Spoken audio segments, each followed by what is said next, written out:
আজকের ক্লাসটি হলো এসএলএসটি জিওগ্রাফি সিলেবাসের প্লেট টেকনিক থেকে লাস্ট ক্লাস। এর আগে আমি প্লেট থেকে এই 3টি ক্লাস করেছি। তো তোমরা যদি কেউ এই 3টি ক্লাস না দেখে থাকো তাহলে আমার ডেসক্রিপশন বক্সে দেওয়া লিঙ্কে গিয়ে আগে সেই 3টি ক্লাস দেখে আসতে পারো। তাহলে চলো আজকের ক্লাসটি আমরা শুরু করছি। আজকের ক্লাসে মূলত আমি প্লেটের নিরপেক্ষ চলন অর্থাৎ ট্রান্সকারেন্ট মুভমেন্ট কী এবং প্লেটের ট্রিপল জাংশন অর্থাৎ ত্রিপাত সংযোগ পাত সীমান্ত কি, এই দুটি বিষয় নিয়ে আলোচনা করার চেষ্টা করব। তাহলে চলো এখন আমরা দেখে নিই এই নিরপেক্ষ চলন অর্থাৎ ট্রান্সকারেন্ট মুভমেন্ট কি।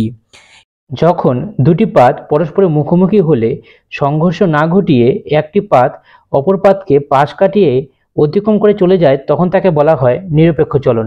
তোমরা এই ছবিটি ভালো করে লক্ষ্য করো তাহলে খুব সহজে ব্যাপারটি বুঝতে পারবে। মনে করো এই দিক থেকে একটি পাত আসছে এবং এদিক থেকে একটি পাত যাচ্ছে। এই দুটি পাত পরস্পরের মুখোমুখি দিকে আসছে ঠিকই, কিন্তু পরস্পরের মুখোমুখি আসা সত্ত্বেও ওরা সংঘর্ষ না ঘটিয়ে পাশ কাটিয়ে একে অপরের পাশ দিয়ে চলে যাচ্ছে। এটি হলো প্লেটের নিরপেক্ষ চলন অর্থাৎ ট্রান্সকারেন্ট মুভমেন্ট। আর এই যে নিরপেক্ষ পাত সীমান্ত আছে, এই নিরপেক্ষ পাত সীমান্তে যেহেতু কোনো সংঘর্ষ হয় না, তাই এই পাত সীমান্ত বরাবর কোনো গঠনও হয় না এবং কোনো ধ্বংসও হয় না। এটি হলো একটি রক্ষণশীল পাত সীমান্ত। তাই এই নিরপেক্ষ পাত সীমান্তকে রক্ষণশীল পাত সীমান্তও বলা হয়ে থাকে। এছাড়া তোমরা মনে রাখবে এই নিরপেক্ষ পাত সীমান্তকে ইংরেজি অক্ষর এফ দ্বারা প্রকাশ করা হয়। আর এই নিরপেক্ষ পাত সীমান্ত বরাবর স্ট্রাইক স্লিপ ফল্ট অর্থাৎ আয়ান স্থলন চুক্তি তৈরি হয়। আর এই আয়ান স্থলন চুক্তিকেই ট্রান্সফর্ম চুক্তি বলা হয়। এখন আমরা দেখে নেই আমাদের পৃথিবীতে ট্রান্সফর্ম চুক্তি কতগুলো রয়েছে। তোমরা মনে রাখবে আমাদের পৃথিবীতে ট্রান্সফর্ম চুক্তি রয়েছে দুটো। একটি হলো সান আন্দ্রেয়াস চুক্তি আর একটি হলো উত্তর আনাতোলিয়া চুক্তি। এখন আমরা এই দুটি চুক্তি সম্পর্কে একটু জেনে নেওয়ার চেষ্টা করি। প্রথম দেখো সান আন্দ্রেয়াস চুক্তি। এই সান আন্দ্রেয়াস চুক্তি হলো পৃথিবীর বৃহত্তম ট্রান্সফর্ম অর্থাৎ আয়ান স্থলন চুক্তি। তাছাড়া এই সান আন্দ্রেয়াস চুক্তি হলো উত্তর আমেরিকার ক্যালিফোর্নিয়া অঞ্চলে প্রশান্ত মহাসাগরীয় পাত ও আমেরিকান পাতের সীমান্ত অঞ্চলে গঠিত হয়েছে। আর এটি হলো এই সান আন্দ্রেয়াস চুক্তি হলো একটি ভূমিকম্প প্রবণ এলাকা।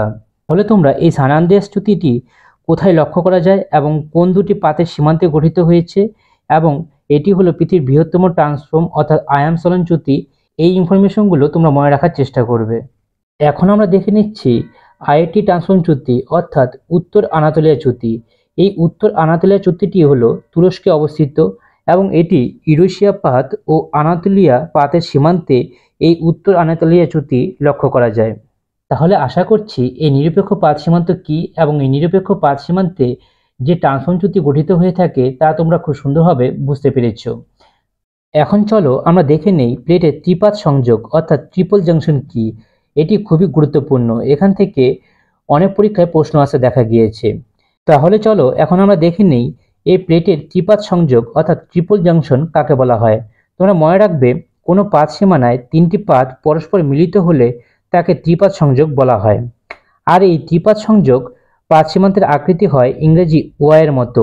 তোমরা এই ছবিটি ভালো করে লক্ষ্য করো তাহলে বুঝতে পারবে। মনে করো এটি একটি পাত, এটি একটি পাত এবং এটি একটি পাত। এই 3টি পাত পরস্পর মিলিত হয়ে ইংরেজি ওয়াই অক্ষরের মতো গঠিত হয়েছে। আর এটিকে বলা হয় প্লেটের ত্রিপাত সংযোগ অর্থাৎ ট্রিপল জাংশন। এছাড়া তোমরা খুব ভালোভাবে মনে রাখবে এই ত্রিপাত সংযোগ পাত সীমান্ত হলো প্রধানত অপসারী পাত সীমান্ত। এছাড়া অভিসারী নিরপেক্ষ সবই হতে পারে।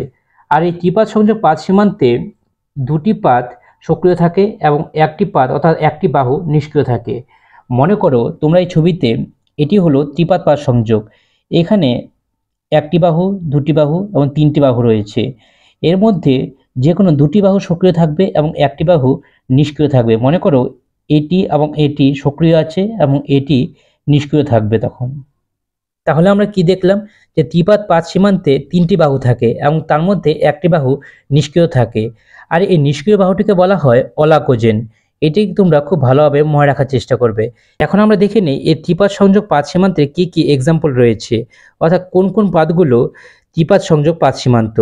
যেমন দেখো প্রশান্ত পাত, নাজকা পাত, আন্টার্কটিকা পাত।